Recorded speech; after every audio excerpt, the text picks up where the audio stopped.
Clearly, it's not about talent anymore. It's about something else. And I'm going to tell you, I spent a large amount of the last 24 hours thinking about nothing more than I was thinking about collusion. I think the crime, the $40 million robbery that just took place of Shedeur Sanders, or should I say, I think the crime, the $50 million robbery of Shedeur Sanders, because that's what I just witnessed. What we're looking at is a convergence of a lot of history falling into one weekend. There's a history of the NFL and their ideas about protecting the shield and what they feel like. There's histories of the Sanders, history of the quarterback, which makes this really complicated and pretty much impossible to find one specific answer about why Sanders fell. He was probably already a fringe first-round pick, so some of the mock drafts were wrong. There's probably some owners out there who wanted to humble him and Sanders, and then there's just the talent that was there. So I'm not... it's okay, I think, to say we don't know what the specific answer is. What I do know, though, and I know it's maybe a little bit of a tangent, but I feel like it's important to say, I want to say this to folks on the internet and folks who are paying attention. This is not the Colin Kaepernick situation. This is important to know. Colin Kaepernick was absolutely blackballed from the league for standing up for folks' rights. This is not what Shedeur Sanders went to. He was embarrassed for 48 hours in a draft, and he ended up going to a Browns team where he still could possibly be a starter on that team because they managed to have half of Wu-Tang Clan's worth of bad quarterbacks, and he can still work his way up to a starter. So this is not the same situation. His career can still end up being okay. Because how in the hell does 32 teams in the National Football League pass on a quarterback that was universally recognized as one of the top 3 quarterbacks in the country entering this draft, and 32 teams passed on him? Not once, not twice, not 3 times, but 4 different times they passed on him. How the hell does that happen? 4 rounds. It doesn't happen to a quarterback. We've never seen anything like this before. We've seen guys drop because of injuries. We've seen guys drop because of off-field issues, but we've never seen a quarterback projected to be a top 20 pick, universally recognized one of the top 3 quarterbacks in the draft, projected to be a first rounder, in all likelihood a safe bet of a late first rounder, and drop literally to the 5th round. We haven't seen anything like that. So a lot of times when you go to these combine meetings, teams give you things to challenge you. Teams will have a player's worst plays ready for him, and they'll show him his worst plays and say, hey, why don't you explain them? And Shedeur apparently didn't take to it well. And at one point, one of the few teams that actually was interested in him said, well, what do you make of this really bad play? And Shedeur said, maybe I'm not the guy for you. That's not the answer. Another moment. What they do during the film and the combine and the meetings is teams will install mistakes intentionally planted in the install, and they want you to catch them. Shedeur didn't, and when a coach called him out, once again, it didn't sit well. It's like, bro, there's not many teams needing quarterbacks, especially since Pittsburgh appears to have a deal with Aaron Rodgers and Tennessee's getting Cam Ward. So you're down to the Giants, who were not interested at all, and Cleveland, who traded out of that 2 spot because clearly they were looking for next year's class like the Rams. Will you step in and do some of that if it's the wrong organization and say he ain't going there? Yeah, but I'm not going to do it publicly. I'll do it privately. To be mad at Cleveland if they played the cards and picked them up in the 5th round and saved $50 million.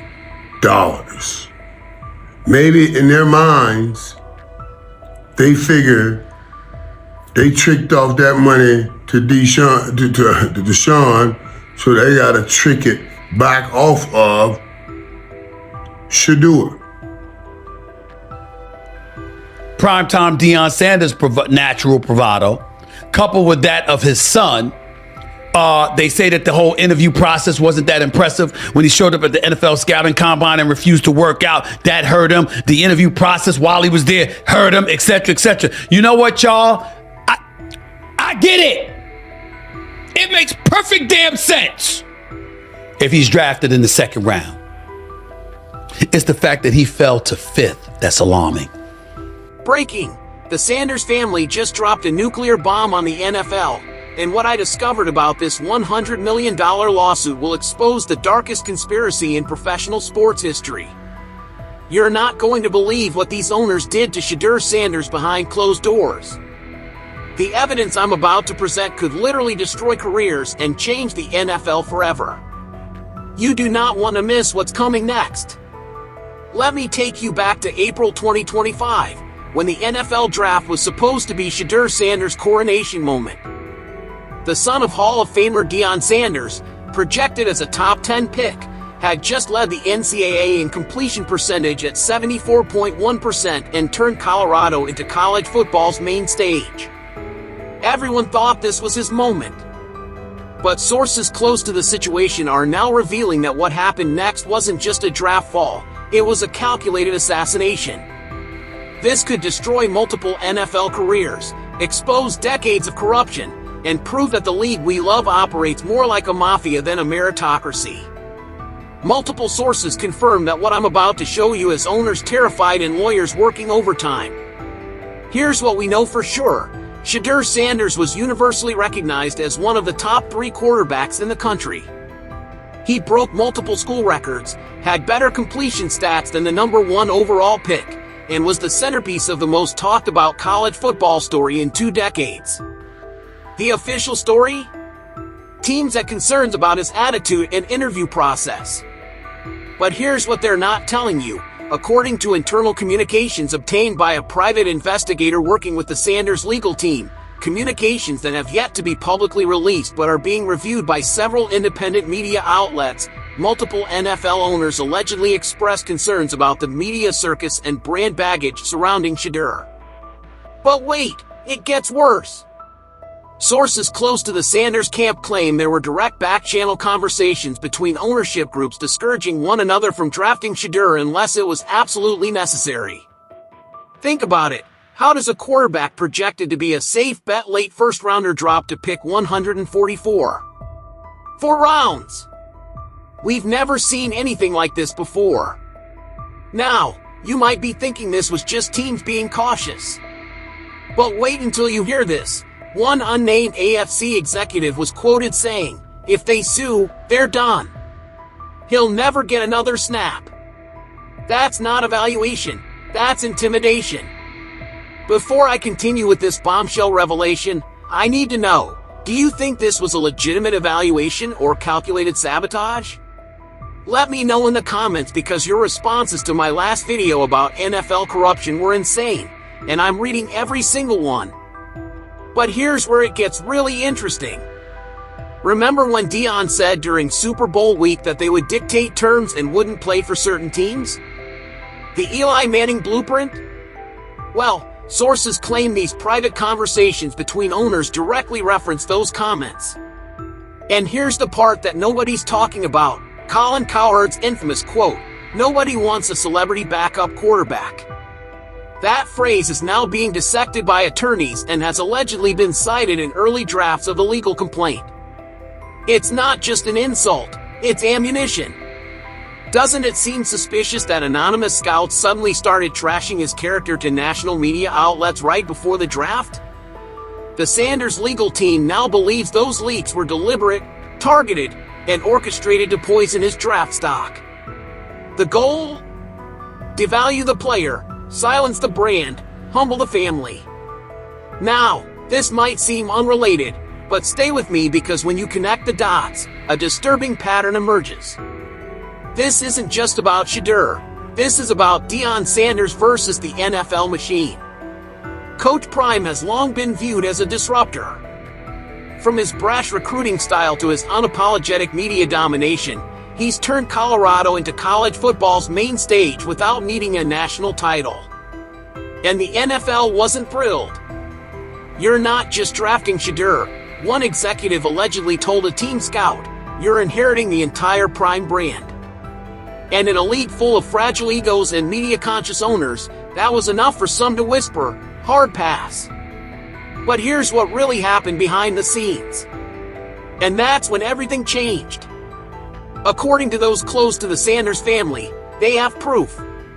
Emails, texts, recorded calls, evidence of a coordinated effort to diminish Shedeur's draft value not based on talent, but on media optics, politics, and pride. The fallout was immediate. Shedeur, forced to wait through 3 agonizing days, finally heard his name called at pick 144. The cameras at his private draft party cut away. The champagne stayed corked. The silence was deafening. Deion Sanders didn't hold back afterward, reportedly telling close confidants, "This league just blackballed my son." At first, it sounded like a father hurting for his child. But then came the leaks that would change everything. This could mean the NFL operates more like a cartel than a competitive league. If this is true, it would explain why certain players mysteriously fall, why media narratives suddenly shift, and why owners seem to move in lockstep when it serves their interests. And honestly, I think we're just seeing the beginning. Because if the Sanders family has the proof they claim to have, this could explode into a full-blown scandal, a Deflategate meets Kaepernick-level firestorm. Let's talk about what this really cost. The average contract for a top 10 pick in 2025? Around $35 million over 4 years. The contract Shedeur signed with the Browns? Just $4.6 million with minimal guarantees.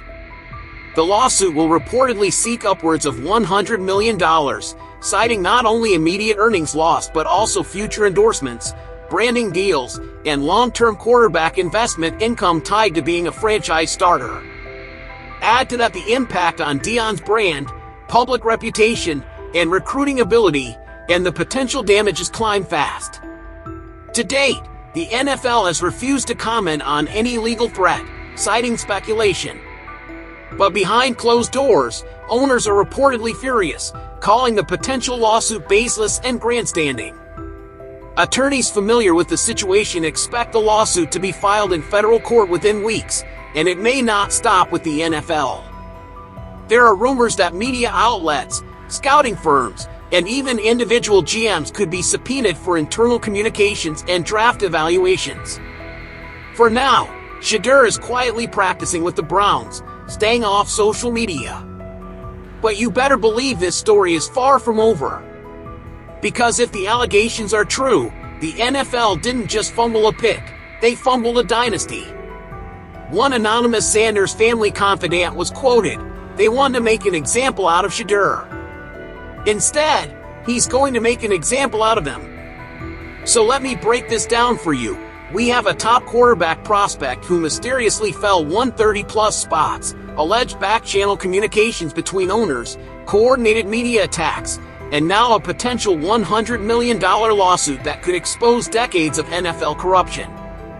This whole situation shows us that the league we love might be more scripted than we ever imagined. What do you think really happened here? Was this a legitimate evaluation or calculated sabotage?